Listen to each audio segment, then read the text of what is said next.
Oh gosh. Oh gosh. That was not easy to sit through. Oh gosh. All right. Guys, what is going on? This is the Club of the Man, 1993 coming at you. We're up to another live review of Monday Night Raw, the May 7th, 2018 edition of Monday Night Raw. It took place in Long Island, New York. What did I get out of this show? It was a very messy and inconsistent episode of Raw, I felt, in my honest opinion. And that ending, the results of the match were great. One of the right people went over at least. But of course, it shows that WWE did not learn their lesson from last night Backlash in that main event. They didn't. They really didn't, guys. They didn't. I'll say it one more time. They really didn't.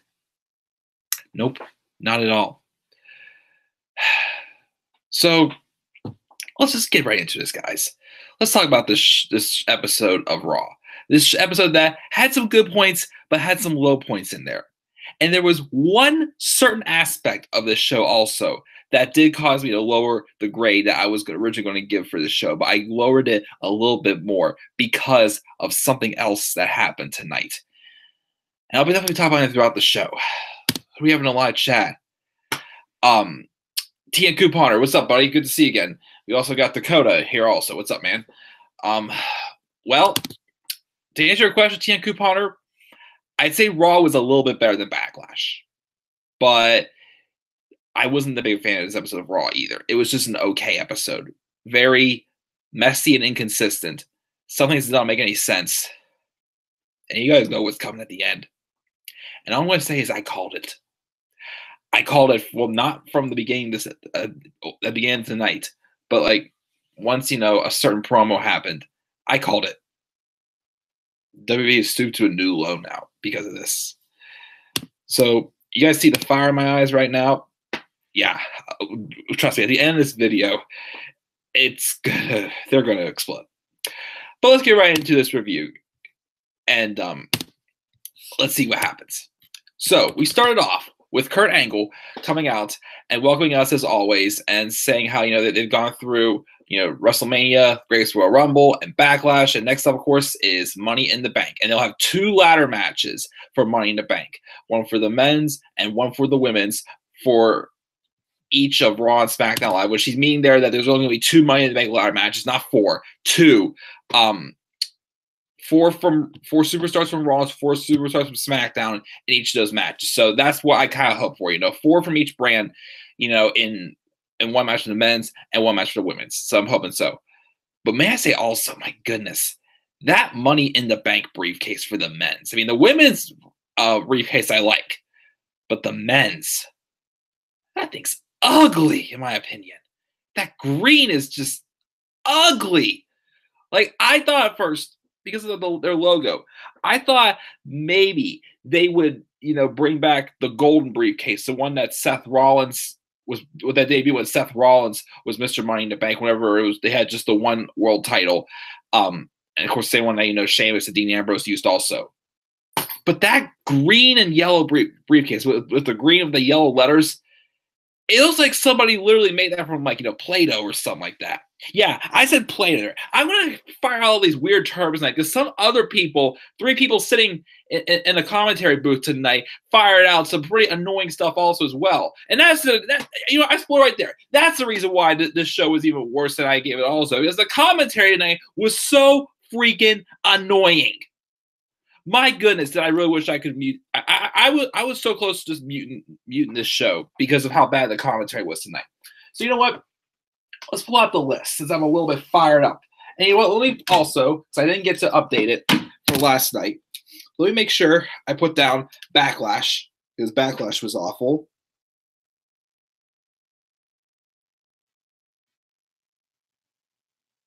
Rain, because of a 2-hour rainstorm yesterday, it canceled my softball game. So let's put down rain.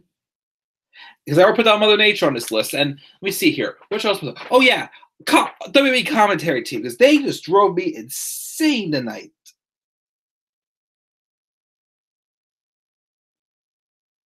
Okay, starting off with that on the list. So let's just get right back to this review because this part, okay, this opening segment was not too bad for what we got. Yeah, I don't care if they dislike my video, Dakota. And what's up, Robbie? Saying it's boss time. Don't get me started on the commentary again, guys. But anyway, so let's get right into this. So we had that, and then they announced that there's going to be 2 qualifying matches tonight, for one for each of them. Well, that was the case at first. So first for the women, we had a triple threat match between Ember Moon, Sasha Banks, and Ruby Riott with 2 T's, to keep in mind, not 1. And for the men's triple threat match, it was Roman Reigns, Finn Balor, and Sami Zayn. And then out came Braun. And he tells Angle this random story about when he was a kid and everybody else in his neighborhood were making a tree house. They didn't ask for help. And when they got done, he had to listen to them talk about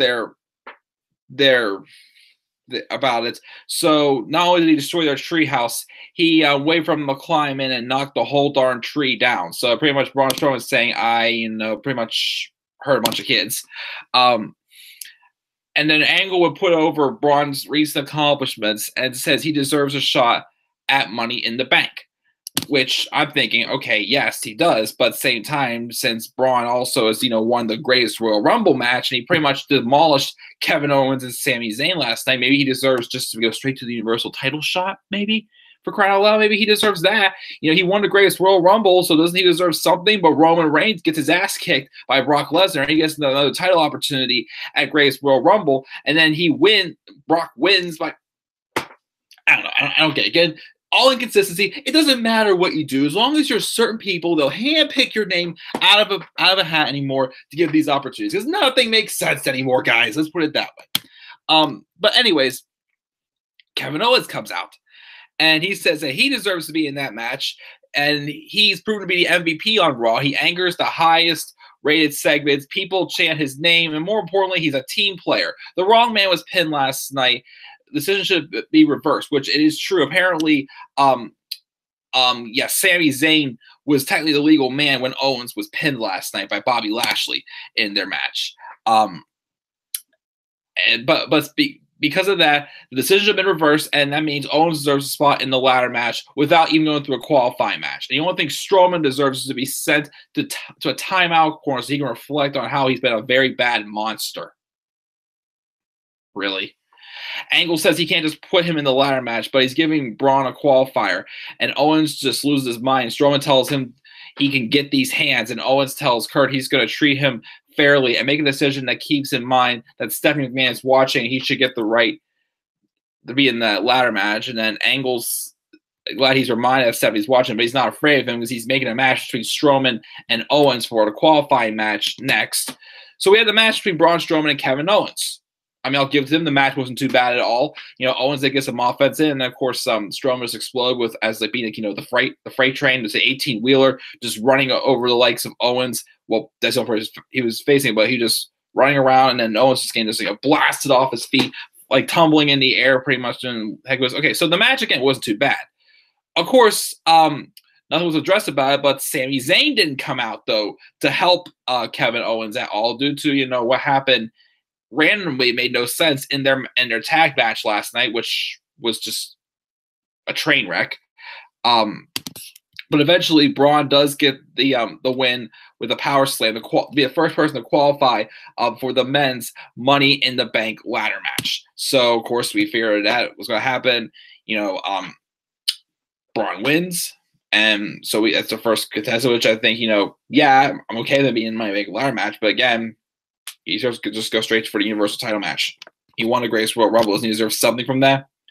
Nope, it's just a trophy. Just like the Andre Giant Memorial Battle Royal. Whatever. What do I know? Anyways, let me see here. Don't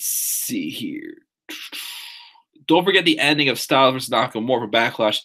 And like a video game. Oh, yeah, Double Love Low.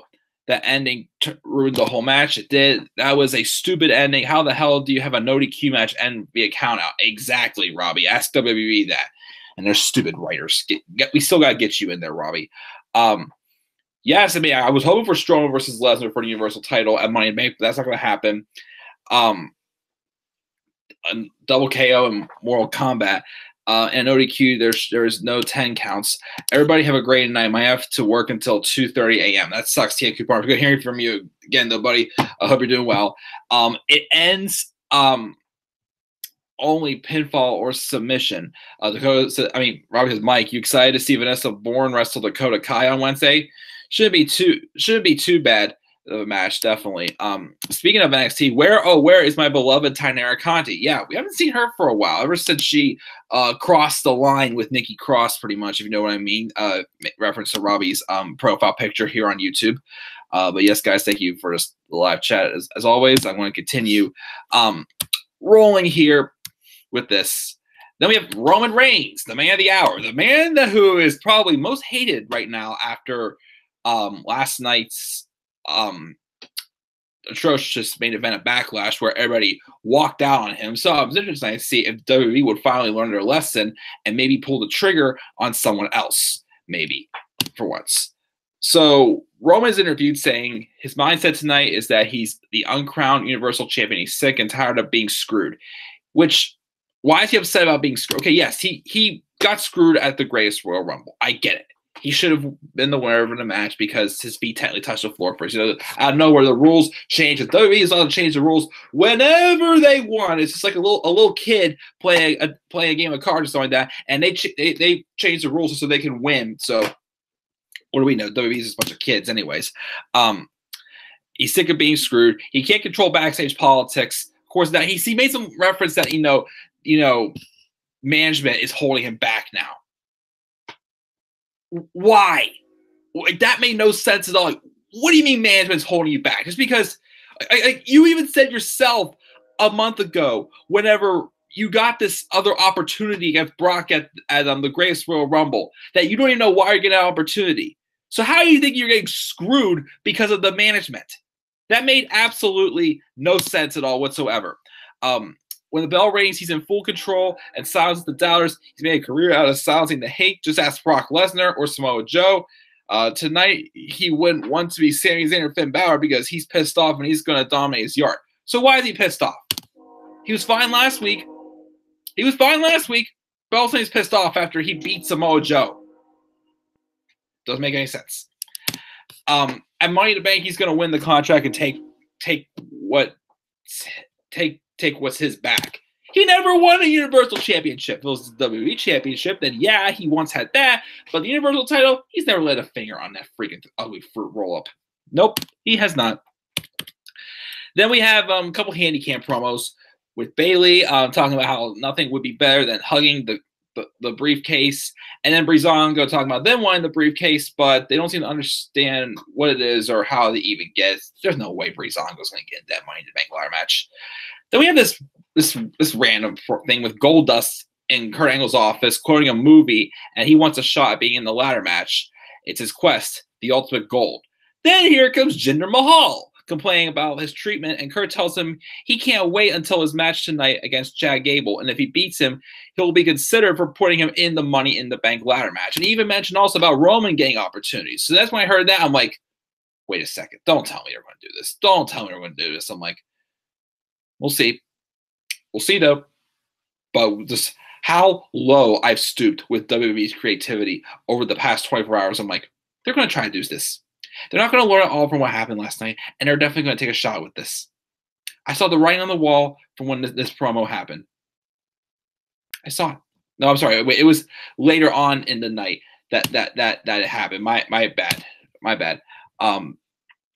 Let's see here. She was at WrestleMania and Women's Battle Royal. That is true. We did see Tainara there. Beat the traffic. Yeah, definitely. That chant, can't believe that chant got going. Mike, I just found out what happened at the end of Raw night. Boy, is your rant going to be stuff of legends. Oh, yes, it is. Oh, yes, it is. And Dakota says, yes, best feud ever. Feud of the year. I'm not going to say exactly what it says because reviews who have not seen this feud, not seen this, the seeds planted for this glorious feud that Vince McMahon has in mind. It's going to be his glorious plan to get Roman Reigns to be loved so dearly, where, at this point, you've just damaged him pretty much after, again, as I said, I gave the freaking chance, and now it's going right back downhill again. Okay. as they say in Seinfeld, serenity now. Serenity now. Let's just get to this. Let's just keep moving. Things will be fine, guys. Things will be just fine. Oh, no, not quite. We then had this random 6-man tag match, and when this match happened, I'm thinking, did WWE, for some reason, have technical difficulties and they started playing main event? Because we had No Way Jose and Titus Worldwide taking on the Revival and Baron Corbin, which, I like Apollo Crews. Titus O'Neil's all right. I mean, No Way Jose, entertained on NXT, but I just don't have a good feeling for him on Raw at all. And with the Revival, who've been treated like crap on the main roster, and Baron Corbin, who, he's been moved over to Raw, and he's feuding with No Way Jose. Because this is exactly what would have happened to Baron Corbin if he was drafted to Raw back when the draft first came back. I'm sorry. The Superstar Shake, whatever you want to call it now. Before the brand split. We'll go with that. The brand split came back in 2016. If Baron Corbin was on Raw back in 2016 after the brand split happened, this is exactly what he'd be doing. And they're doing it to him right now. You've heard of rumors that Vince apparently is still high on Baron Corbin and wants to give him a push. Well, how is him feud with No Way Jose going to give him a push? You're pretty much just starting back over with him already. I just had so much hope for him last year. It makes me angry. The match was what it was, but I was just glad to see Corbin just got the pinfall at the end of the days on No Way Jose. Then we had this match. It was the triple threat match for the women's Money in the Bank ladder match. Ember Moon versus Ruby Riott versus Sasha Banks with the Riott Squad, of course, Liv Morgan and Sarah Logan in the corner for Ruby Riott, of course. The match wasn't too bad. It started off a little dull, I'd say. Also, especially the fact that, most of it was Ember wasn't in too much of this match, honestly, until towards the end, really, when she hit that sick eclipse that reminded me of the one she hit on Ruby and Sonya in the qualifying match for the Fatal 4-Way NXT TakeOver War Games 1 last year. I say War Games 1 because I keep hearing rumors that they may have War Games 2 this year, same weekend of Survivor Series. But anyways, so that was there. But a strange part of this match came wherever the Riott Squad started attacking Sasha, which, under triple threat rules, you can't you'd be disqualified. And you can't get counted out either, also, by the way. Making reference to what happened with that no disqualification match for the championship last night. That should have been a main event, but wasn't. So when that happened, Bayley came out. And we all know Bayley and Sasha have been having their tensions lately, and it's taking forever to take this feud to the next level. Take it somewhere. One of them having to turn now, anytime soon. So Bayley, of course, saves Sasha and looks at Sasha pretty much like a getter, pretty much. Sasha goes in there. Ruby and Sasha have some back and forth action. Ember hits the Eclipse out of nowhere. Ember wins, which, I don't expect her to win the Money in the Bank briefcase, but, I'm cool with that because I definitely, think it could be a good way to help her, get an uprising on there and on the main roster. But, the Sasha and Bayley feud got nowhere again. It literally got nowhere, made no sense. And you have Jonathan Coachman singing Let It Go. He was singing Let It Go from Frozen, for crying out loud. Commentary was singing Let It Go. Vince, what happened to you, especially? You were really out of touch before. Now I just find you just insane for having a grown man sing Let It Go during a women's match. Why? Ember wins, and then, after the match, backstage, we have Ember Moon being interviewed. And the first thing she says is that she's over the moon and proves people wrong every time they doubt her. She sees an opportunity, and tonight, this is only the beginning. She's going to rise and grab that Money in the Bank contract. Scripted dialogue again. Welcome to the world of the main roster, Ember Moon. Scripted dialogue. You're going over the moon. But yeah, of course, that Let It Go thing was one of the several times where I just got so annoyed with the commentary. Jonathan Coach making some NFL reference, or Michael Cole whining about how apparently there was a 3-year-old and the bald guy chewed him out on Twitter. I don't care. And that's what made this show even worse, was the commentary. As I said before, the annoying commentary, my goodness. When Jonathan Coachman started saying, let it go, I'm like, you're kidding me, right? You are so kidding me. You're kidding me. I did not hear that. Let it go. I'm not going to let that go. Let's see here. Live chat. Let's see here. Do you think he will turn heel? Roman? Probably not. Did you ever see the promo for Jeff and Miz for the Money Bank qualifying? I think Jeff will win with how Randy basically jobbed the Hardy. Probably. Did I miss that part? But let it go. Yep. Must have. Yep, we all missed WWE from the 2000s. Robbie said, I honestly feel WWE should just have one women's championship and one set of tag champions are exclusive to both, who are exclusive to both Raw and SmackDown. Again, as always, to quote my good hero Daniel Bryan, you're a genius, Robbie. That's why I like you. Because that should be the case. It'll take away all these, all these titles that a lot of them feel pointless because, everything now is all about the titles and we can't have too many good, non-title feuds, which matter more because WWE is so lazy when it comes to title feuds anymore. It's just about the championship. Another story. None at all. I agree. There aren't that many divas, like 20 total, if that's right. Pretty much, Dakota. Watch the line turn into a t-shirt. # over the moon. Nope. And yes, Corey Graves is great. The other two suck. Plain and simple. Yes, definitely. Dakota said all right there. Corey Graves, awesome. Shout out to him. Phil Pittsburgher. But yeah. Anyways, and then we had this interview, this video package about Bobby Lashley.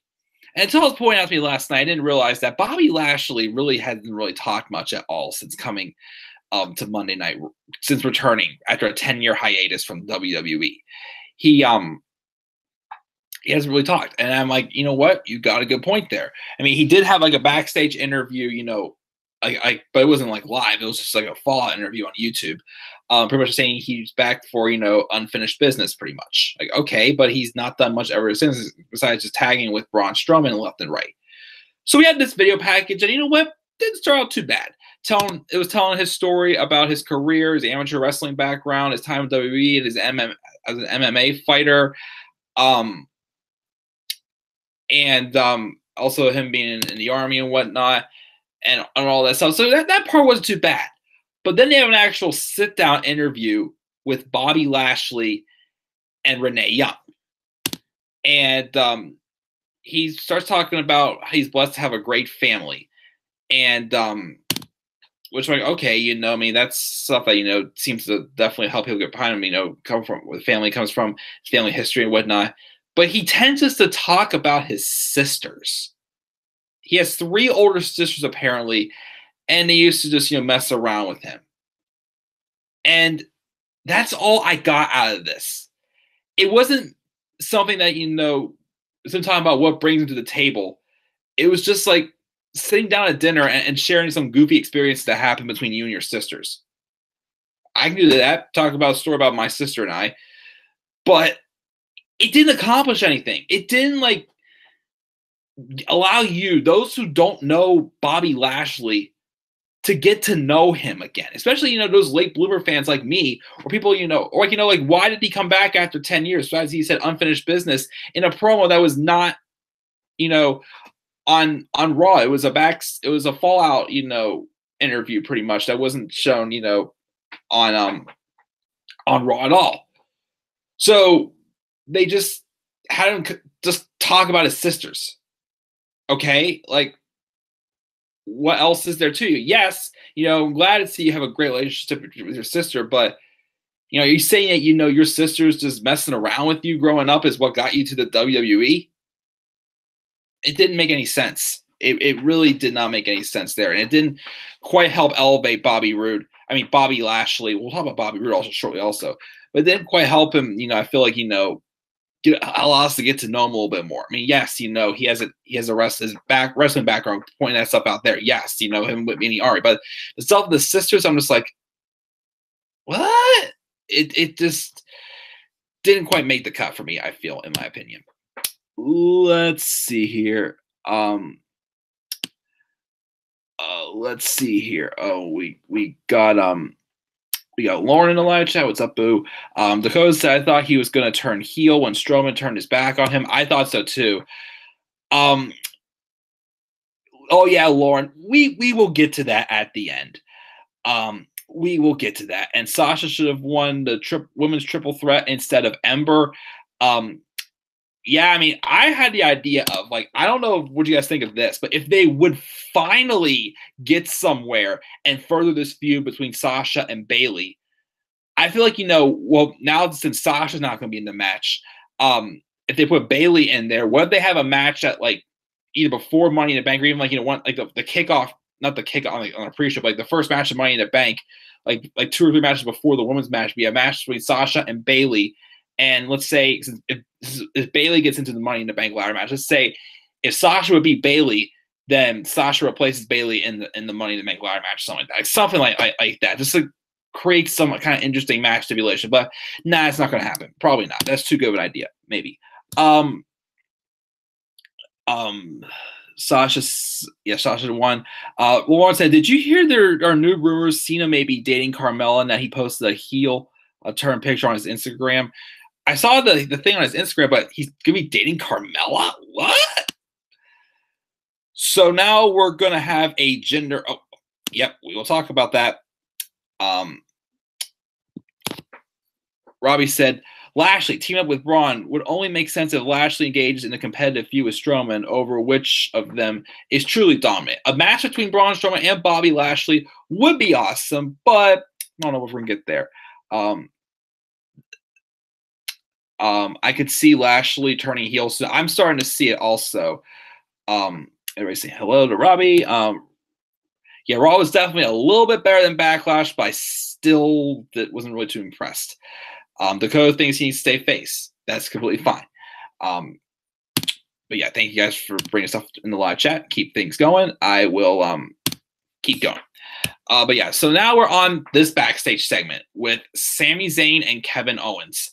Sami's complained to Owens about how the cloud conspiracy follows him around. Owens plays the "I've suffered more than you" thing and tells him to not let them turn against each other. And Owens brings up Zayn slapping him in the face yesterday, and Sami plays it off like that. Yes, that was yesterday, and they need to seize power today. So once again, they're just pretending yesterday never happened at all. And if Sami, here's the thing also, if Sami was trying to put yesterday behind him, then why did he not come out and was within Owens' corner for his match?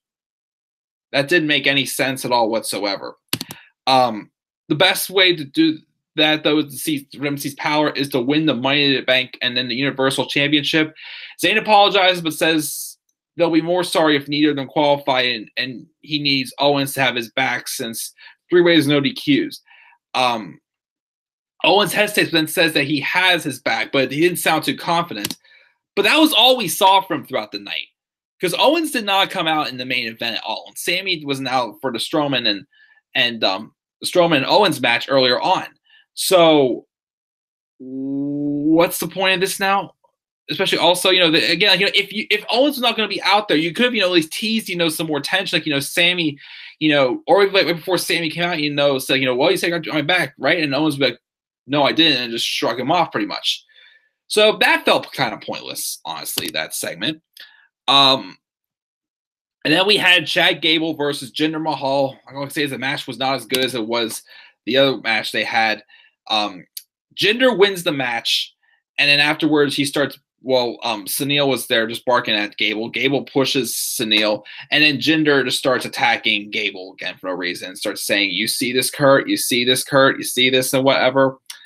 And then we had a backstage promo with Alexa Bliss pledging to win the Money in the Bank contract and cashing on Nia Jax, and then the Ascension also cut a promo about rising to the top of the ladder. Also, which, if anybody from the Ascension got in the Money in the Bank ladder match, that would be ridiculous. That would be so ridiculous if that happened. And then we have this promo. Now, I said before, I think this doesn't say here in the notes on cage side seats, but I think this was the promo where I first started speculating and predicted what would happen in tonight's main event. That did happen, as Zack Ryder was in Kurt Angle's office, the Long Island native, by the way. He says they're in his hometown. It would be better than having the hometown hero qualify for the Money in the Bank ladder match. Kurt's about to let him down gently, pretty much saying, no, it's not going to happen because it's reasonable, no offense, but Zack Ryder's not gaining any big momentum anytime soon. And then Jinder rolls up and demands a spot in a triple threat match so he can qualify for the Money in the Bank. And of course, mentions the fact, I think this is where he mentions the fact that Roman Reigns gained opportunities after opportunities, as always, which, is true, but I'm starting to see the writing on the wall here. And again, we'll rant about that at the end. Angle drops Ryder's catchphrase, of course, going, woo, woo, woo. Hell no, bro. Bunch of scripted stuff. Jinder walks away, not happy. We didn't have this match. It was Beauty and the Man Beast, Heath Slater and Rhino versus the team of Dolph Ziggler and Drew McIntyre. Match versus a squash match to put over Ziggler and McIntyre. But, again, I'm digging this team with Ziggler and McIntyre, especially that sick-ass finish. That Claymore into the zigzag. Such an awesome move. Combo finish. I just love it. Gives them the win. I'm thinking they're probably going to be the next ones to challenge Bray Wyatt and Matt Hardy for the Raw tag titles.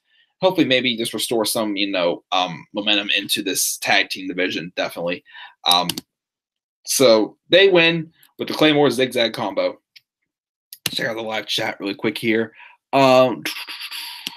Let's see here. We got where are we going here?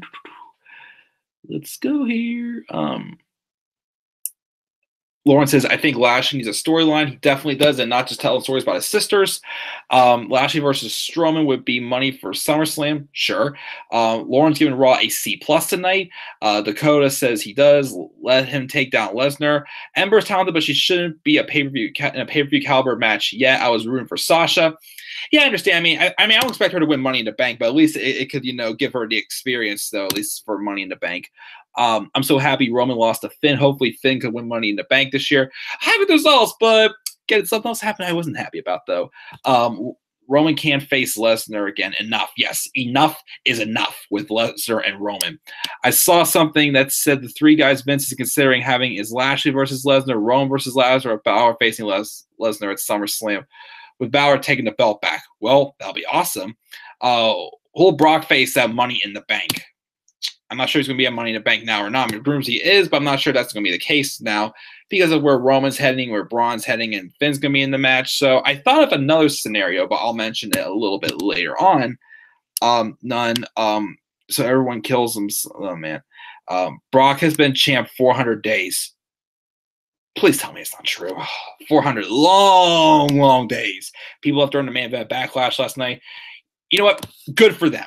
I am glad they did that. Of course, it doesn't matter because WWE did not learn their lesson at all. And I'll explain why at the end.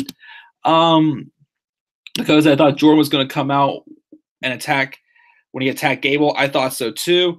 But nope, he didn't return. Is Sammy face now? Nope, Sammy's not a baby face. Jason Jordan can definitely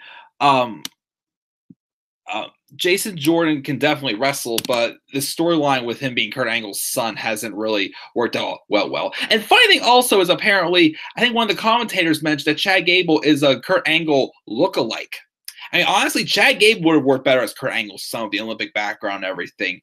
But just Jason Jordan, why? It was just so random. Again, he's talented, he can wrestle, but he can't cut a promo for crap by himself. So turning him heel, I think, would definitely best keep him a singles competitor. Or if you want to throw back American Alpha together and just make them how they were in NXT, but WWE's not capable of doing that. Because again, as I said in my Backlash review earlier, NXT is its own thing now. It doesn't matter all what you do in NXT. You're just down at NXT just so you know. We're supposed to be polishing up, but just to, have some fun down there before you come up to the main roster and you're completely something different in Vince's eyes. Because of that. Jordan also needs a heel turn. Yes, Mickey deserves to be in Money in the Bank. Or might have having many Minnie. Wrong Disney character there. Mickey being in Money in the Bank, wouldn't mind that. Owens is going to turn face. He's showing signs of it. Are there 3 Money in the Bank ladder matches? 1 Raw, 1 SmackDown, 1 Women's. There's only 2 as of now. I've heard rumors that they were thinking about doing a tag team Money in the Bank ladder match. Nah, I don't want that. That's not enough. That's too much. Yeah, I definitely like with 8 on each one. Owens, I can see Sammy turning fate on him instead. What arena was Raw? And remember when the National Coliseum was turned down? I can't remember the arena, but I know it was in Long Island. Yeah, 4 superstars from Raw, 4 superstars from SmackDown for both Money in the Bank matches. Rusev, Orton, Sheldon, and either Nakamura or Cena will qualify for Money in the Bank. Could happen. Yeah, I'm trying to remember the matches. They had Hardy and Miz advertised for Money in the Bank. Rusev and Daniel Bryan, and I think it was Charlotte and Peyton Royce advertised. Yep. Lauren says, to be honest, I'm not really into WWE anymore. I just watch it just to watch it. You know, that's definitely sad to hear. Yeah. Oh yeah. Dakota mentioned that. Pay-per-view have been lackluster as of late. It's a shame. I mean, WrestleMania wasn't too bad this year. I mean, just the last couple matches I thought flubbed, but yeah, Backlash definitely was just atrocious. Brian could qualify for Money in the Bank as well. I mean, it's possible. I'm not sure if they're going to put him in there or if put him and Cass in, or if they're going to continue his and Cass's feud, in a singles match. I'm not sure. Wrong Disney character there. Yes, exactly, Robbie. Can't believe they're doing Orton dirty. Pretty much, Jeff will defeat Miz. Miz is one of the goods now. To be honest, he's amazing on the mic as well. Definitely a great heel again. He's someone that can't turn face anymore. What's his face? Miz. Who do you think Nia will face at the best pay-per-view? Next pay-per-view. I'm really not sure where we're going to go with Nia now. I really have no clue. I don't know. Maybe they will turn Sasha heel and have her face her instead. I really don't know now who's going to face her. Maybe Ruby just a job out since she's not in the Money in the Bank match. I don't know. I mean, I really don't know who's going to face Nia. There's nothing set up as well. And yes, I did hear about Alexa injuring her shoulder, and Cass could cost Brian so Rusev can get it. Possibly, yeah, that's a possibility there. Ronda. I don't think not yet for Ronda. Not yet for Ronda for a title match. Not yet. She only had 1 match so far. Keeps on coming in live chat, guys. And then we had Elias. Cutting another thing. How Long Island doesn't like Bobby Roode since they worship the talentless hack Billy Joel. And if Roode interrupts him, he'll rip his vocal cords apart again. It's like he crushed his throat recently. He starts saying Bobby Roode interrupts him, and then Bobby Roode and Elias have a match. Boring as heck. Very boring match. I just can't believe they've ruined Bobby Roode. Bobby Roode is just like The Miz. He's not a babyface. He's a heel. He's arrogant, and it was arrogant in NXT, and he was awesome. And now he brought him to the main roster. He's a boring, bland babyface who is nothing but an entrance. Yes, he gets a reaction to going, glorious, pretty much. But he's not a babyface. You need to turn him heel. WWE, because this match was boring as heck. Oh, and then also, here's another thing I didn't like about this show, was the promo he cut afterwards. Because once again, it refers to, this whole philosophy that wins and losses do not matter. So Bobby Roode was interviewed after the match, and he says, great is an understatement, but in the future, his feelings are going to get better because he intends to qualify for the Money in the Bank ladder match. Beating Elias was great, but winning Money in the Bank will be absolutely glorious. Here's my problem with this. So we get this straight. Bobby Roode and Elias have had a non-pay-per-view feud for 2 weeks. They've had 3 pay-per-view matches. I mean, not pay-per-view matches. They've had 3 matches on Raw the past 3 weeks. Elias has beat him twice technically because Bobby Roode couldn't continue the match. And Bobby Roode beats Elias once. So he thinks now he's going to be able to qualify for be able to be considered to be qualifying for the Money in the Bank ladder match. You beat Elias one time, which, yes, I think Elias is entertaining, but he's definitely not, the big star-studded, wrestler on the main roster. But that's not going to – how's beating him one time, if you lost him twice, going to allow you to qualify for this Money in the Bank ladder match? Once again, wins and losses do not matter here, guys. They don't. They don't matter. Who cares about winning and losing? Because you're still going to get opportunities no matter who you are. They just – here, I have this random mug I got shortly. Here, I'll put, bunch of paper in here. Okay, let's see. Here goes opportunities. Oh, look, Jinder Mahal making WWE champion. Let's see here. Who else? Who else are we gonna pick out here? What's Oh, R-Truth. Cool. Get him out there. Let's see who else. Who else we got there? Oh, the Ascension. They'll cut a promo tonight about this. It's all picking out of a hat. At this point, I'm sorry, guys. I'm sorry I'm being such a mark here and being such a crabapple about this, but literally, last night's pay-per-view just left me in a bad mood. And this episode of Raw, not too many things really changed and got me that hyped. I mean, yes, Braun Strowman and Finn Balor being Money in the Bank. Ember Moon, yes, wasn't, everybody's favorite choice pick, but, I think it's going to at least give her some experience outside of to win the Money in the Bank contract, but it doesn't make sense. Bobby Roode thinks he can be in Money in the Bank now because he beat Elias one time, but lost him twice. It cracks me up. Doesn't matter at all. Doesn't matter. It's not like a league that, everybody makes the playoffs for no reason whatsoever. But no, that's not the case. Not the case. And then, let me check the live chat first. See here. Check my friends. See what my friends are doing here. Why do Liv Morgan and Sarah Logan still come out to Ruby's theme? Don't know why. Ronda versus Nia for the title. No, thank you. Not yet. Sasha will still get in and win and turn heel by cashing in on Nia. Maybe. Yeah, same shit with Absolution and Paige's theme song. Well, Absolution is dead. Yeah, they're dead. So maybe we'll see tomorrow night, since I think Mandy Rose is supposed to be taking on Becky Lynch based off of what Paige said, told them last week. So we'll see if they actually stick with that or not. They do need their own theme song, definitely. Yes. Sasha needs to turn really bad. Yes. So does Bayley. I mean, one of them. Bayley, I think, should wait. I mean, Sasha needs to turn more over Bayley, I feel. But if they go the opposite way, I don't care. Just turn one of them at this point. Nice shirt, Mike. Thanks, Lauren. It's just Pirates Under Armour shirt, but thank you. Yes, Absolution is dead. Have them turn together. Bayley and Sasha be interesting. What would be your storyline heading into the WWE this summer? I really do not know at this point. I really am not sure. I'm trying to think. Money in the Bank, Nakamura and Styles will have a street fight. Street fight, or it could be a little better than a no disqualification. I mean, I'm sorry, I was thinking maybe no holds barred, but street fight wouldn't be too bad. Or I thought maybe last man standing, but not sure. Lauren says, my storylines for Raw: Dean Ambrose returns in Money in the Bank or SummerSlam and costs Rollins his match for the Intercontinental title and turn heel by attacking him.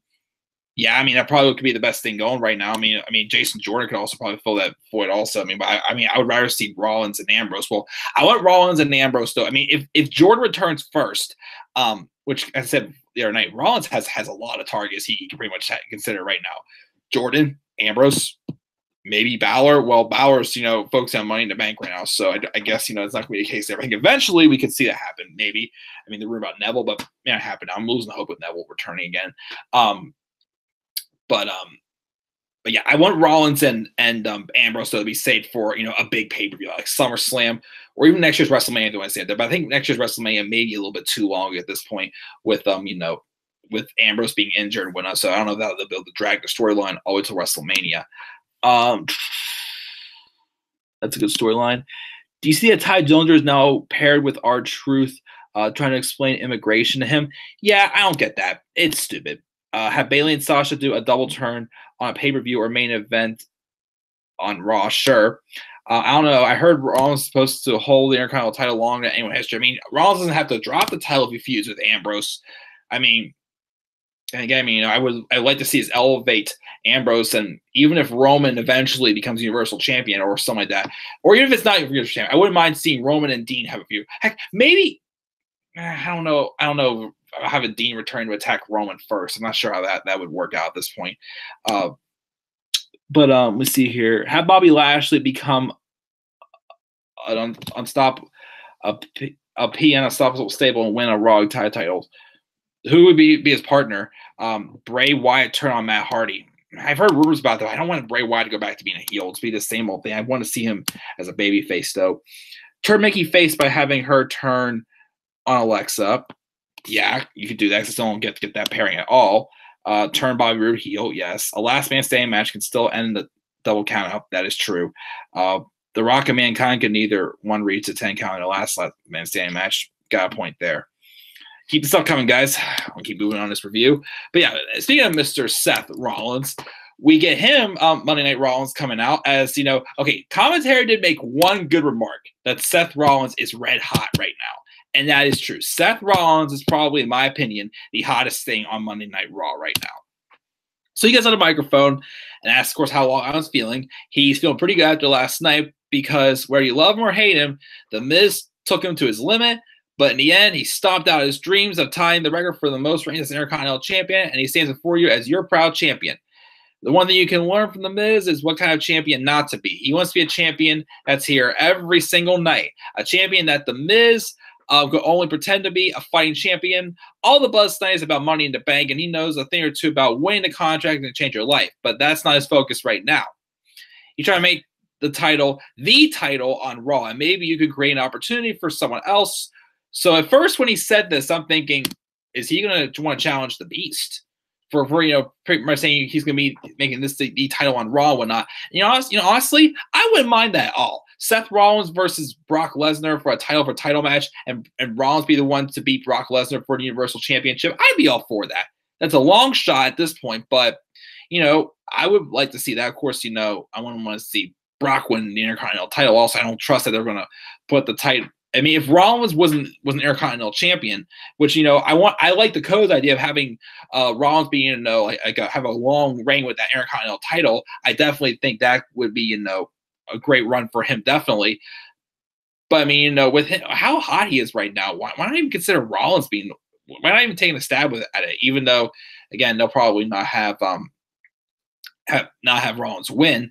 Of course, if for some reason, well. It's not going to happen now because Roman's not in the Money in the Bank ladder match, but it could be a way also for Roman to turn heel.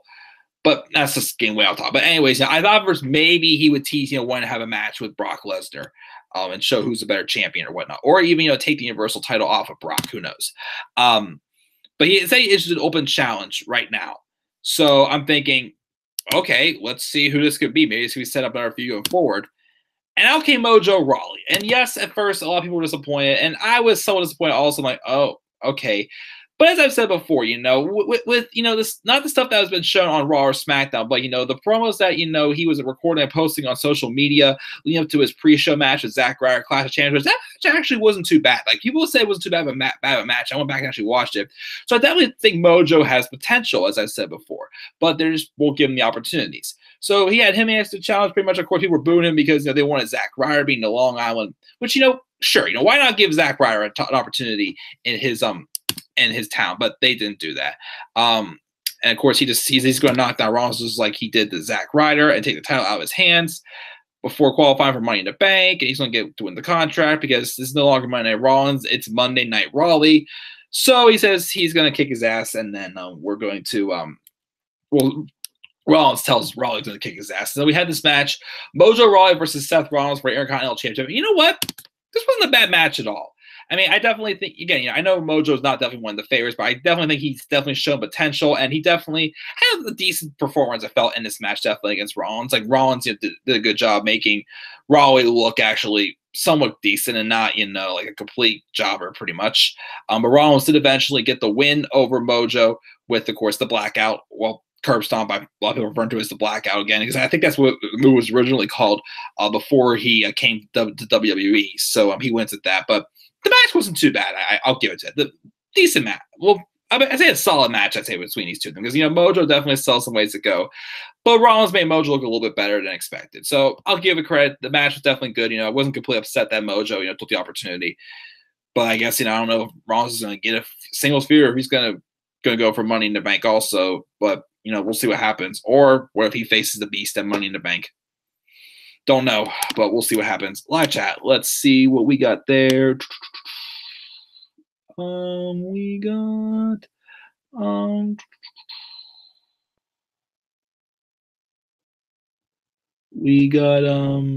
this is the best match of the night. Yeah, it definitely was. Mojo can't wrestle, and Rollins made Mojo look like $1,000,000 pretty much. Lawrence for SmackDown turned Cena or Orton heel, have AJ defend against Joe, turn Becky heel by turning on Charlotte, have Rusev turn face, give Lana a title opportunity, split up the Bar or New Day, and the Bellas versus the Iconics. Not too bad.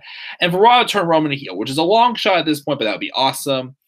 Yes, I definitely am interested in seeing and Bellas and the Iconics feud. Have Daniel Bryan face Jeff Hardy. Sure, I'd like to see that match. Or have Joe feud with Cena or Orton. Yes. Jordan would answer the open challenge since he got cleared since he didn't save Gable. That's true. But yes, Lauren, I definitely think those are very good storylines. Great job. You're awesome. Sorry to leave early, but I have work at 9:30. Gonna get some sleep, sweet dreams. Who's Greta? Oh, probably saying great review as always. See you tomorrow for the SmackDown review. Definitely. And yes, South by Road Dogg storylines. Yes, sweet dreams, Lauren. Definitely. Thanks for joining in. Yeah, Cena said he's never going to turn heel. Yeah, because he's the ultimate good guy. Yeah, good stuff there, Lauren. Definitely thank you for tuning in for the live reviews. Sweet dreams as well. Anyways, after the match, though, we have Finn on a handicap promo where he says he's smiling because he has a chance to overcome the odds. When he wins tonight, he'll go on to win the Money in the Bank ladder match, and victory will be so much sweeter. We have a match afterwards between Bo Dallas and Curtis Axel taking on the leaders of worlds, Bray Wyatt and Matt Hardy. They're apparently that Axel and Dallas are saying they're in their breakout role. They're pledging to beat the Raw Tag Champions tonight, so they try to stay tuned and out as a catchphrase, but just squashed pretty much. The leaders of worlds win the match. Raw's tag team division has absolutely no depth right now. Natty got on a handicap promo promising her cat that she's going to bring home the Money in the Bank briefcase. Corbin talks about how he doesn't care how the other wrestlers feel. He's going to repeat his victory from last year. Not going to happen. And then we had the main event. This main event. Finn Balor versus Roman Reigns versus Sami Zayn, the triple threat match. The winner qualifies for the Money in the Bank ladder match. Now, this match wasn't too bad. Of course, there was the moment beginning the match, Sammy's being the big mouth that he is. Roman just slugs him in the face and just knocks him out of the ring. And then it's Balor and Reigns for a while, which they don't have too bad chemistry as well. I wouldn't mind seeing a feud between them. Balor and Reigns. And then, of course, Sammy eventually gets back in.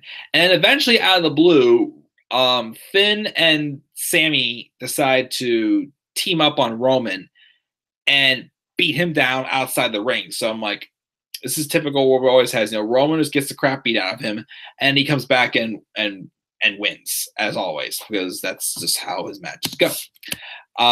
So for a while, we did have some back and forth action between Sami Zayn and Finn Balor, which was fresh. I mean, I wouldn't mind seeing a feud between these two. I think definitely these two could definitely put on a good match. Well, if given the right material to work with. I mean, NXT, no doubt about it, but main roster don't have as much confidence in anymore.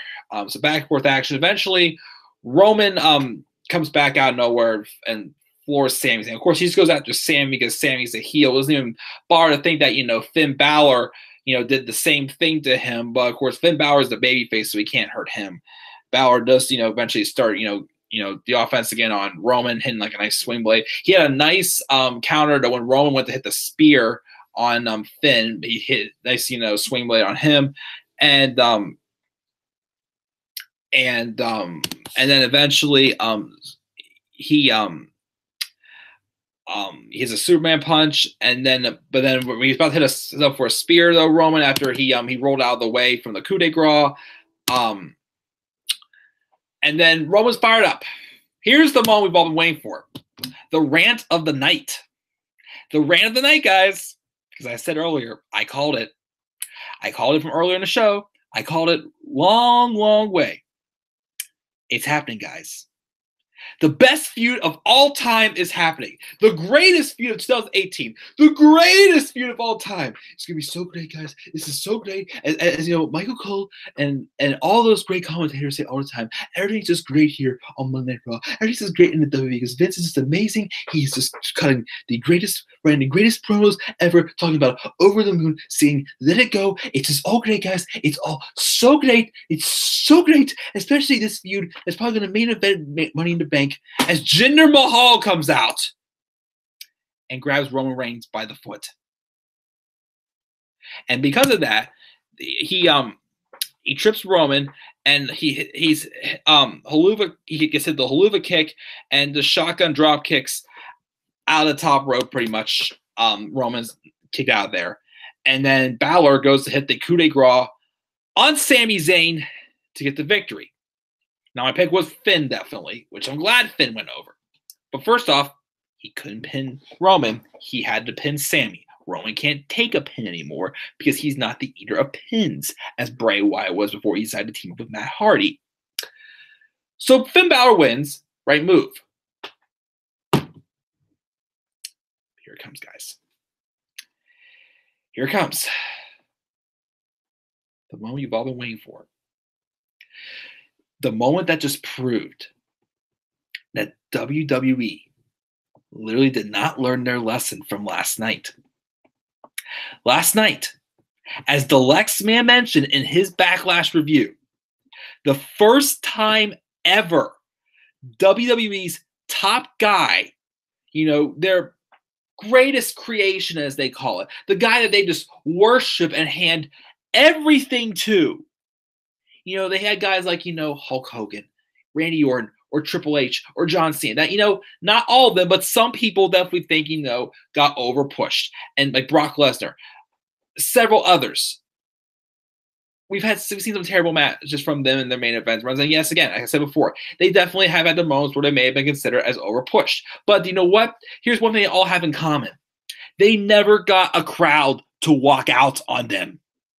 Roman Reigns got a crowd to walk out on him. And the WWE should have learned by then that this Roman Reigns experiment just needs to die and something needs to change if you're going to make him successful. As it's getting to a point out where there's nowhere other routes to go for Roman Reigns.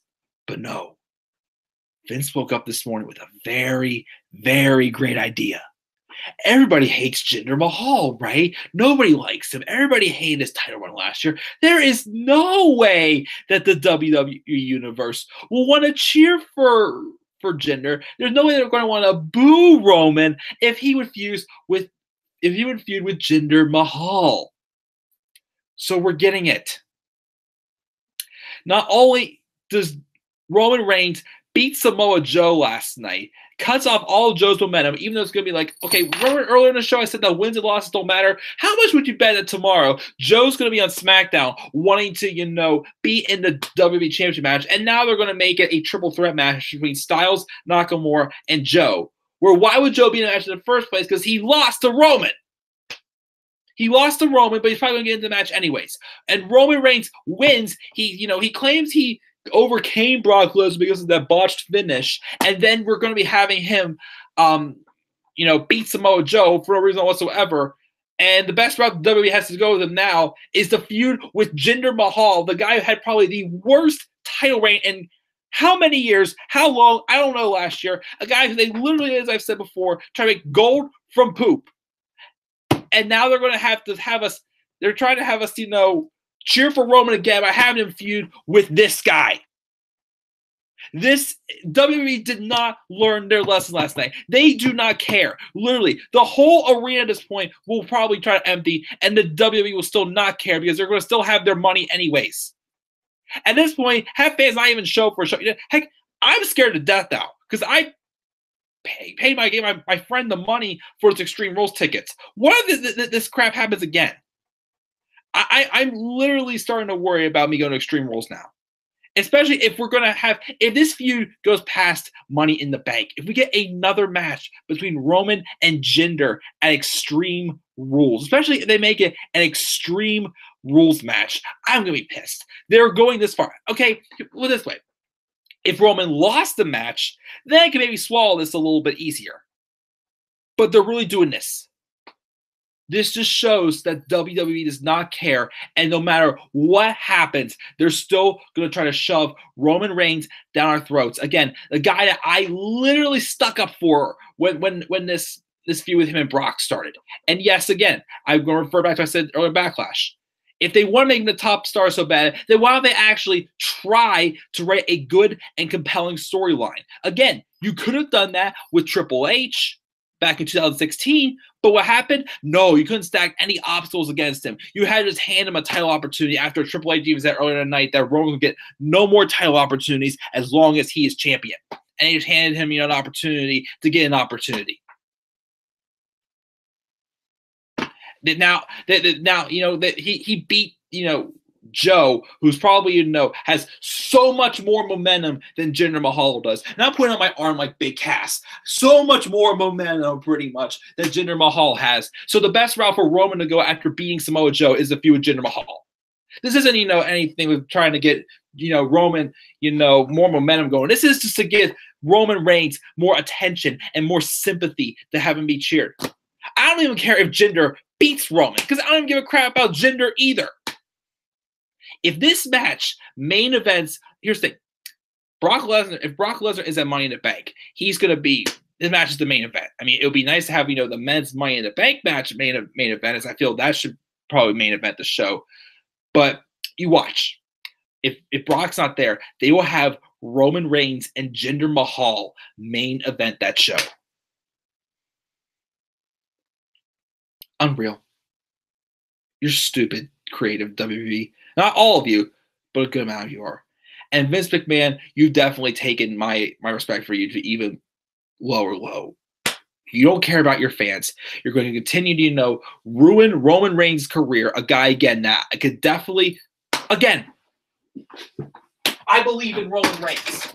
I believe in this guy if you give him the proper booking. Look. Where is it? Where is it? See? I bought the man's t-shirt right before you ruined him. Right before you ruined him. He could have lost to Joe last night and given Joe the momentum that he most definitely needed. But nope, you cut off of Joe's momentum and you give Roman the win. And not only that, you throw him into a feud with probably the one guy who should be thrown back into catering on Monday Night Raw. I'm pissed. Unreal. And no wonder why, Lauren said earlier that, she doesn't, not really that into the show anymore. Because, she's watched it just to watch it. It's sad. It's so sad. And as a late bloomer fan also, I'm not stupid. Yes, as I've said before, when I go back and watch stuff from the Attitude Era and whatnot, the legendary moments that make WWE special, yes, I'll be honest and say I can't appreciate them as much because I didn't experience them live, but I can see, I can definitely see why these guys were considered great and how things were much better for the WWE back in the days. They need some type of competition right now, because if they don't have any competition, they're not going to care, because they think that they're the big leagues. Nobody is better than them. How dare you leave my company and try to go somewhere else to make yourself a better living than you are here? Unreal. Jinder Mahal versus Roman Reigns at Money in the Bank. I don't care at all. And actually, that's one of two polls I did tonight. Before we go off and I get my final results for here, I have two polls tonight for my Twitter account. And one of them was, so since we're getting Roman Reigns versus Jinder Mahal, who would you rather cheer for? I had 8 votes on this and 3 choices. 25% said Roman Reigns, 63% said Jinder Mahal, and 12%, which I fall underneath that category, which was, who cares? Who cares? I don't care about this match. Again, this better be just a one-off match at Money in the Bank. This better not be at Extreme Rules. I did not pay $95 to go to Extreme Rules to see Roman Reigns and Jinder Mahal. See the fire in his eyes now, guys? See the fire in his eyes? That better not happen. It better not. And again, if the WWE is going out of their way to try to pull a John Cena 2012 on Roman Reigns just to make him and Brock Lesnar fight again at next year's WrestleMania, which I haven't heard any rumors about that. I don't even want to try to look up any rumors, but it's just the same signs I'm seeing. It's the same signs I'm seeing. It's not going to work. The WWE realize now that the Roman Reigns experiment with where they're taking him now is completely dead. This guy can wrestle. Yes, I understand not a lot of people like him, but I still see potential. He's a great wrestler, and when when he's allowed to talk straight from the heart, he can cut a pretty good promo. But WWE has got to stop. They got to stop. They have to stop. WWE, I'm begging you. I am begging you. And heck, you know what? Let's get the plug in right now for him also. I don't know if he's still in the live chat or not. I'll check the chat in a second again. But Robbie, my good friend Robbie, our good friend Robbie in the live chat here, destined to be in the WWE, has a lot of great ideas. He gives us a bunch of chuckles. He may, take parodies from lines from other, talents in there. But you know what? Because we have fun. He has fun, and he wants to make these wrestlers' careers have fun and great, and have great writing, and make them all stand out and build them new stars. Hashtag please sign Robbie. Check out his channel, Robbie One Kenobi. I hope he definitely, posts more fantasy booking videos as well, because they are freaking awesome, and he knows how to write stories. Also, another shout out to, I heard rumors that apparently Tyson Kidd was the one who wrote the match for Rollins and Miz. If that's the case, Tyson, you're awesome. You were definitely, underutilized when for your in-ring career, but you've already got my respect as a writer. Hats off to you, man. Hashtag please sign Robbie. Hashtag also, please sign Robbie. Hashtag promote Tyson Kidd. Get those hashtags going on Twitter, guys. Really. I mean it. Live chat, what's going on here? Let's see here. Do you think Jeff is going to have a long run with the United States Championship? Not sure if he will. What about a coup de grace Money in the Bank from the top ladder onto someone through another ladder? Wouldn't be too bad of an idea. Oh, Lauren's back. I meant have Bobby and Braun become a stable and be dominant. Not bad. Now she said she's going to bed. Good night, Lauren. That would be good. Who would beat them? They have Lesnar main event if he's there, and Finn cash in on them if he wins Money in the Bank contract, and pins the other guys, since they won't have Lesnar take the pin and Balor get his title that he never lost. Just at this point, just pin Lesnar. What else does Lesnar have to gain at this point? What else is there left for Lesnar? I don't even know why he re-signed. There's nothing. There really isn't that much at all I want to see happen to Lesnar, because I don't trust the guy to put on a good match anymore. I'm sorry. I literally took a shot at Brock Lesnar right there. If he wants to meet me in the dark alley, then, well, no, because he would destroy me, because he's probably just 2 inches taller than me, about 100 more pounds heavier than me, so I wouldn't want to meet him in the dark alley. So, no, not going to see Brock Lesnar in a dark alley. But yeah, I just don't care about Brock Lesnar anymore. And Robbie said, hashtag please sign Robbie, hashtag promote Tyson Kidd. Definitely get that stuff trending on Twitter, guys. So also, let's see, I already X'd out Twitter, so let's pull it off my phone. What are the, I guess it's Fire Road Dog. So what is the grades for my poll? Let's see here. Come on. Okay, for grades, I only have 3 grades. 3 votes for my poll and grades. 67% said B. 33% said D or lower, pretty much. So that's all we got for grades. Which not many people watched the this episode of Raw tonight. I do not blame them at all. But yeah, so yeah, my grade of this episode of Raw, again, it had some decent moments in there, but there's just a lot of things that just irritate me. So especially the commentary. So I give my grade for this Raw a C-, honestly, in my opinion. Also, let's see here. Mike, I want to do a fantasy booking video on how I would bring Cassius Ohno to the main roster. Definitely be interested in seeing that, Robbie, because I definitely think Cassius Ohno is ready for the main roster. I don't know why he's still down at NXT. But yeah, I definitely I hope you do that video soon. Plus, I'm in the mood to give my honest thoughts on Roman Reigns as a response to your video from a little while back. Sure. Hashtag bury Roman. Well, not bury Roman completely, but just like stop pushing down our throats and just at least make him feel important, and then we'll get him over. I mean, make him feel important as a way. It's like, book him in a way that he's not Vince saying, "Oh, this is what we're gonna do, guys, and we're gonna accept it." But yeah, I ranted enough, guys. Yeah, I'm pretty fired up. I gotta get to bed soon. So, guys, that is my review for Monday Night Raw. Again, thank you to T and Couponer, Robbie, Lauren, Dakota for joining in for this live review. What are your thoughts on Monday Night Raw as well? Leave thoughts down in the comment section below. And be sure to always click my like and subscribe for more content on this channel. Follow me on Twitter at DemandAirBrownie3. Once again, please get hashtag please sign Robbie, hashtag also promote Tyson Kidd, go trending on Twitter, and the world could be great.